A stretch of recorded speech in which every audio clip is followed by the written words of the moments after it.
Olá, meu nome é Pamela e este é o canal Psicoletivo. No vídeo de hoje eu vou dar continuidade sobre os vídeos de psicopatologia.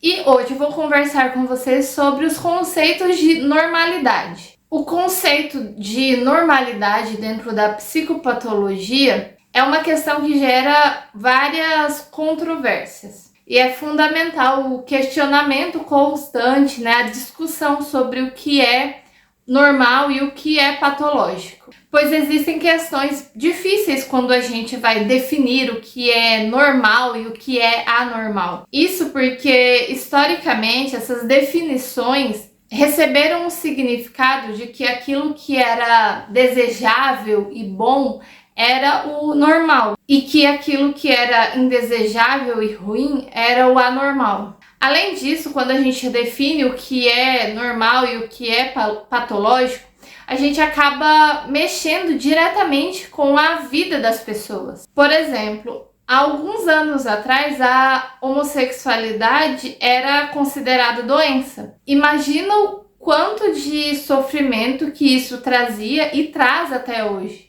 Por esse motivo, o debate sobre a normalidade, ele sempre vai ser muito intenso, porque nele existem conotações políticas, filosóficas e vai implicar diretamente em como milhares de pessoas estarão situadas em sua vida em sociedade. Mas enfim, qual é o critério, que define o que é normal e o que é patológico? É muito difícil, pois não existe um único critério que define o que é normalidade. No livro Psicopatologia e Semiologia dos Transtornos Mentais, do Paulo Daugala Rondo, ele apresenta para a gente alguns critérios de definição de normalidade.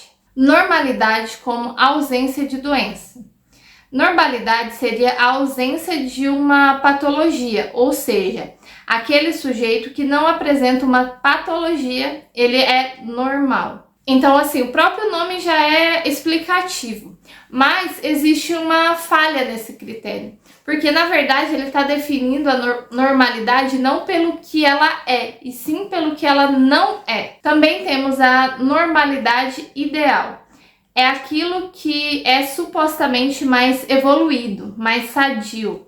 Depende, portanto, de critérios socioculturais e ideológicos, e às vezes até dogmáticos e doutrinários. De acordo com essa definição, por exemplo, se o indivíduo consegue se adaptar às normas e às regras criadas pela sociedade em que ele vive, ele seria considerado normal. Já se ele não se adapta, logo ele deixa de ser normal. Normalidade estatística. Ele vai se tratar do quanto isso é normal entre as pessoas. Por exemplo, se a gente tem um grupo de indivíduos e a maioria das pessoas tem determinado tipo de comportamento ou de pensamento e etc., quer dizer que isso é normal.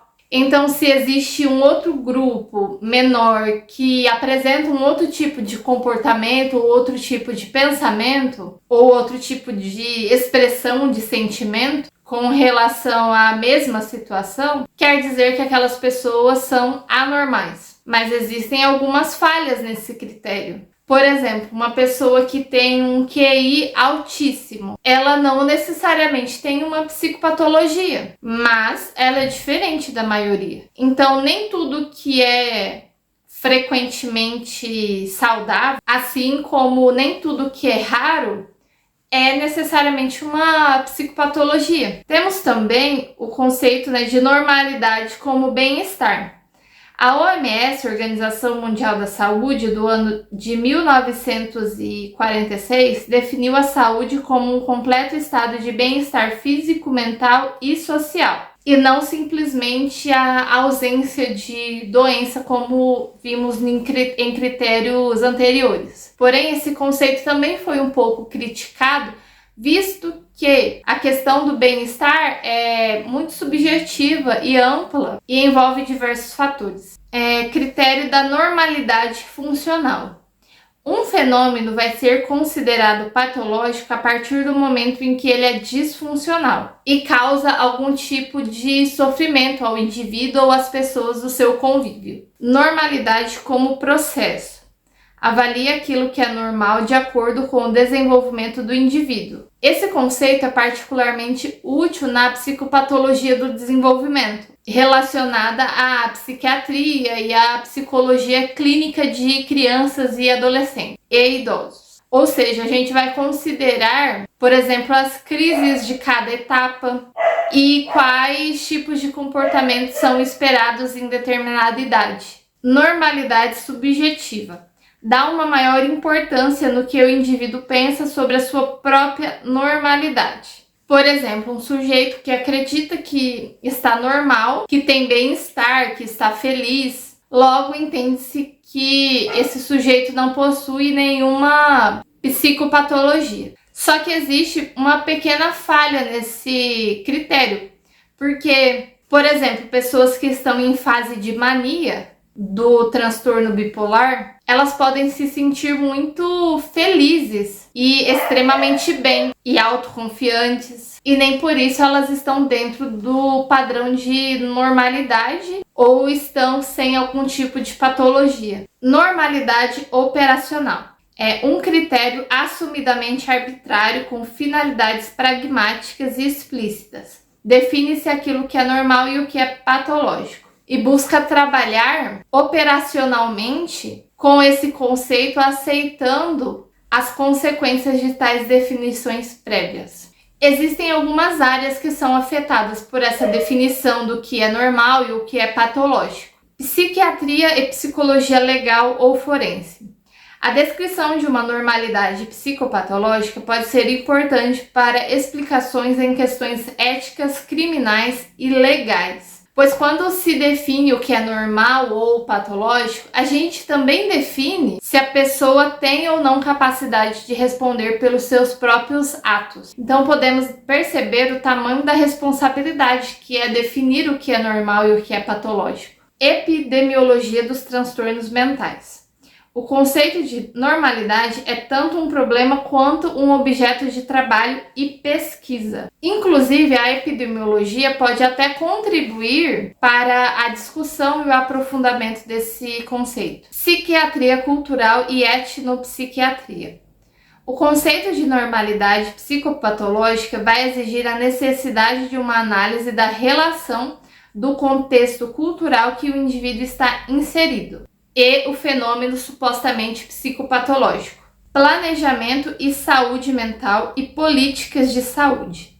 Nesse sentido, é necessário identificar ali o que é normal e o que é patológico, principalmente com o objetivo de avaliar quais são as demandas existentes naquele contexto, bem como identificar quais serão os serviços e políticas públicas disponibilizadas para suprir essas demandas. Orientação e capacitação profissional são muito importantes na definição e adequação de cada indivíduo para exercer determinadas funções, como manipular máquinas, usar armas, dirigir veículos. A orientação e capacitação profissional trabalha analisando quais são as possibilidades e os pontos fortes e pontos fracos do sujeito para evitar que existam quaisquer tipos de consequências negativas no exercício da sua função. Prática clínica.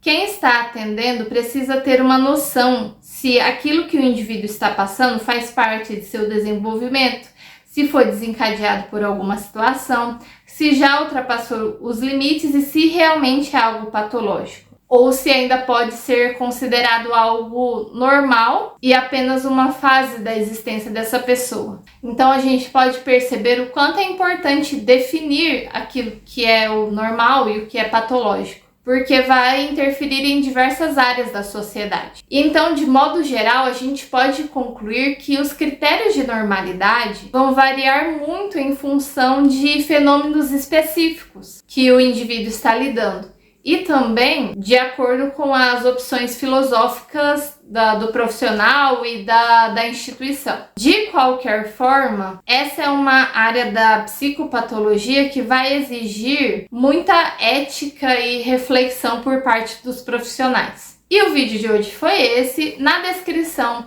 tem os links das redes sociais, tem também o link para caso você tenha interesse em adquirir o livro de referência desse vídeo.